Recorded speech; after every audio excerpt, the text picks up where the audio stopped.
welcome to Daniel chapter 8. Chapters 1 and 2 were written in Hebrew. Chapters 3 through 7 written in Aramaic. Now we're switching back to Hebrew.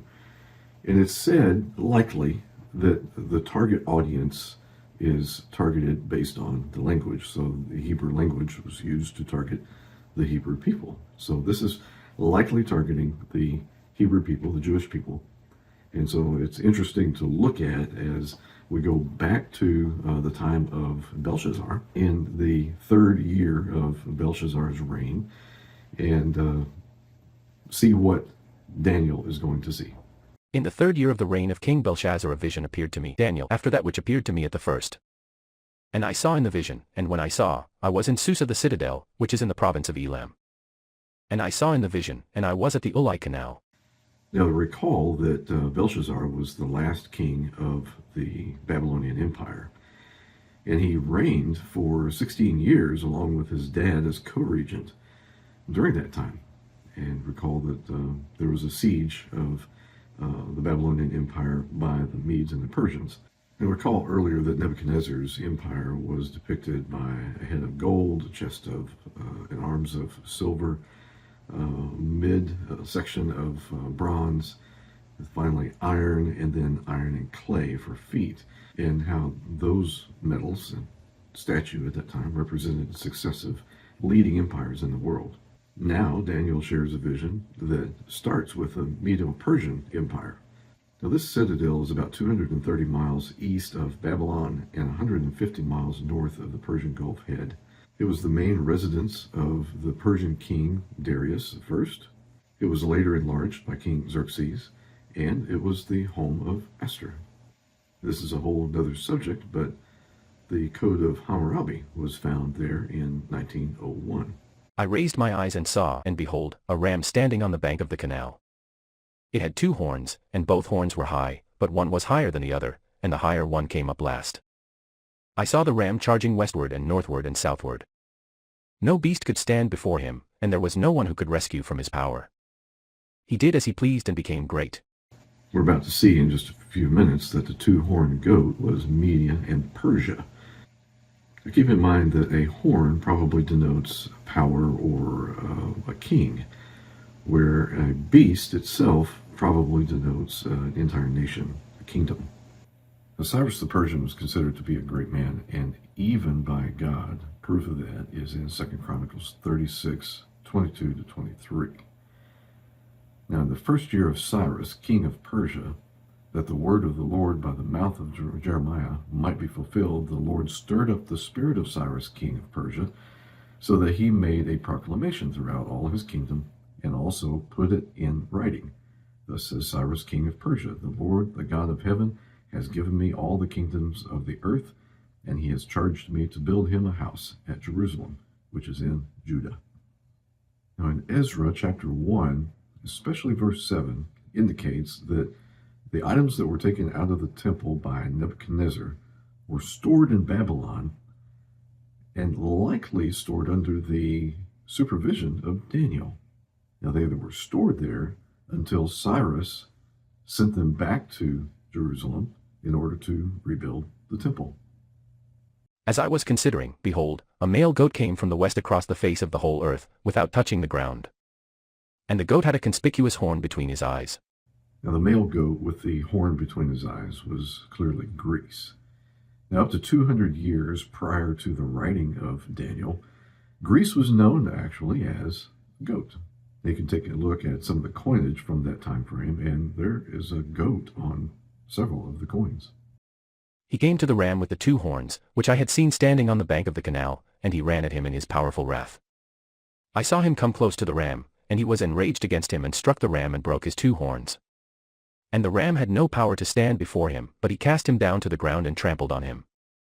And there was no one who could rescue the ram from his power. Then the goat became exceedingly great, but when he was strong, the great horn was broken, and instead of it there came up 4 conspicuous horns toward the 4 winds of heaven.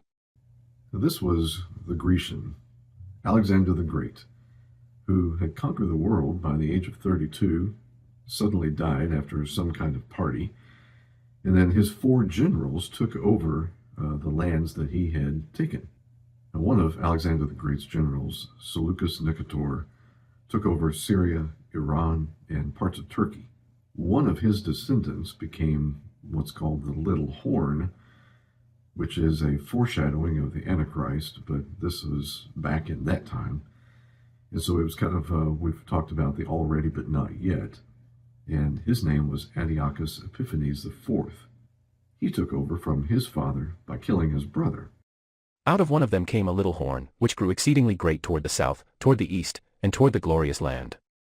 The Jews called him Ephipanies, which means crazy man.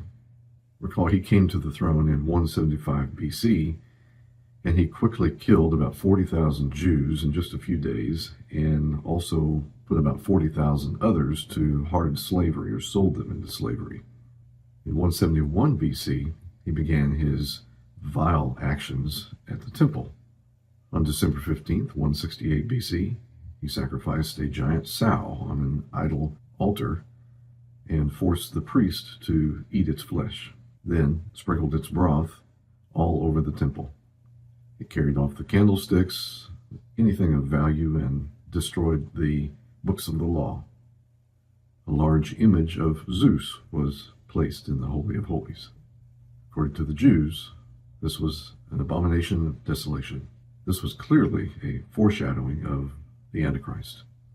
So it was already happened, but not yet to the level and extent that it will happen, as mentioned in Revelation. Jesus, who came later than this, talked about the future event in Matthew 24:15.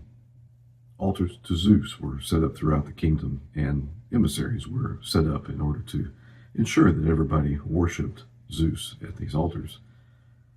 Until one priest decided he wasn't going to do it, just northwest of Israel. His name was Mattathias, and he refused to do so, and he set off a revolt, a successful revolt eventually, and it was called the Maccabean Revolt.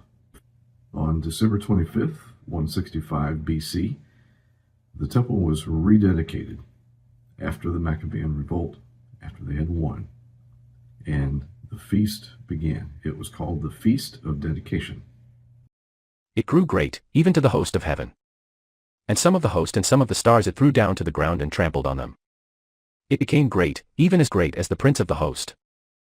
And the regular burnt offering was taken away from him, and the place of his sanctuary was overthrown.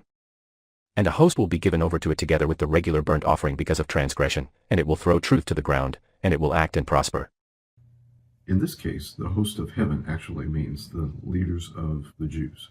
Recall Epiphanies put an end to the sacrifices, but actually sacrificed a pig to Zeus. Then I heard a holy one speaking, and another holy one said to the one who spoke, "For how long is the vision concerning the regular burnt offering, the transgression that makes desolate, and the giving over of the sanctuary and host to be trampled underfoot?" And he said to me, "For 2,300 evenings and mornings. Then the sanctuary shall be restored to its rightful state." Well, how long will this time last? The answer seems to be 2,300 days. There's a lot of debate about these time frames, and this has actually spawned some different religions with establishments of specific dates and things like that. Most of the good commentators that I read and researched, listened to, warned against specific date assignments to these items, because none of this is very sure at this time. Maybe it will be later. It doesn't seem very specific to us in this time. When I, Daniel, had seen the vision, I sought to understand it. And behold, there stood before me one having the appearance of a man. And I heard a man's voice between the banks of the Ulai, and it called, "Gabriel, make this man understand the vision." So he came near where I stood. And when he came, I was frightened and fell on my face. But he said to me, "Understand, O son of man, that the vision is for the time of the end." And when he had spoken to me, I fell into a deep sleep with my face to the ground. But he touched me and made me stand up. He said, "Behold, I will make known to you what shall be at the latter end of the indignation, for it refers to the appointed time of the end. As for the ram that you saw with the two horns, these are the kings of Media and Persia. And the goat is the king of Greece. And the great horn between his eyes is the first king. As for the horn that was broken, in place of which 4 others arose, 4 kingdoms shall arise from his nation, but not with his power." So Gabriel was told to tell Daniel what the vision meant. Gabriel communicates to Daniel that he has seen the end times. Well, for this, we need to take a look at a chart showing the images that were used to depict nations.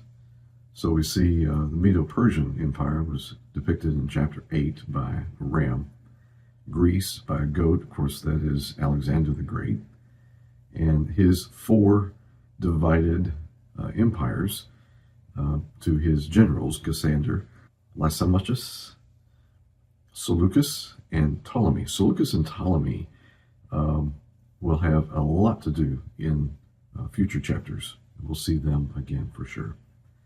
Then the New World Order, we see the king of fierce countenance was used. And then the stone coming in, and we've seen him before, the prince of princes. And at the latter end of their kingdom, when the transgressors have reached their limit, a king of bold face, one who understands riddles, shall arise. His power shall be great, but not by his own power, and he shall cause fearful destruction and shall succeed in what he does, and destroy mighty men and the people who are the saints. By his cunning he shall make deceit prosper under his hand, and in his own mind he shall become great. Without warning he shall destroy many. And he shall even rise up against the prince of princes, and he shall be broken, but by no human hand.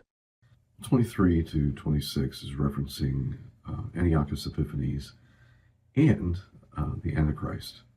So the lesser bad and the greater bad, the law of double reference, the law of the already but not yet. And Scripture often does that, where it uses an example as something much bigger coming. That's what's happening there. Well, he will rise to power, but not by his own power. And he will wear out the saints. Now, these saints, according to most commentary, are the tribulation saints, those who will be saved during the tribulation. The church is gone, and tribulation has happened, and these saints have survived. Of course, the prince of princes is Jesus. Antiochus Epiphanes is said to have lost his mind. The Antichrist will be thrown into a fiery pit. Now, how is it that these two are alike? They're clearly compared. How exactly are they alike? They did and will persecute God's people. The desecration of the temple. Of course, the temple doesn't exist right now, but it will at that time. They deified themselves, thinking of themselves as deity. They impose a false religion, certainly masters of deception, and they have great military and political ambition. The vision of the evenings and the mornings that has been told is true, but seal up the vision, for it refers to many days from now. And I, Daniel, was overcome and lay sick for some days. Then I rose and went about the king's business, but I was appalled by the vision and did not understand it. Well, this all had to be very difficult, hard on Daniel. Think of the information that we have now that he did not have. He didn't have the church, all the history that we've got. So seeing these things visually even was probably very, very difficult to handle. Well, in a nutshell, that is chapter 8. I hope you've enjoyed it. We have now 4 more chapters to go, and look forward to sharing them with you.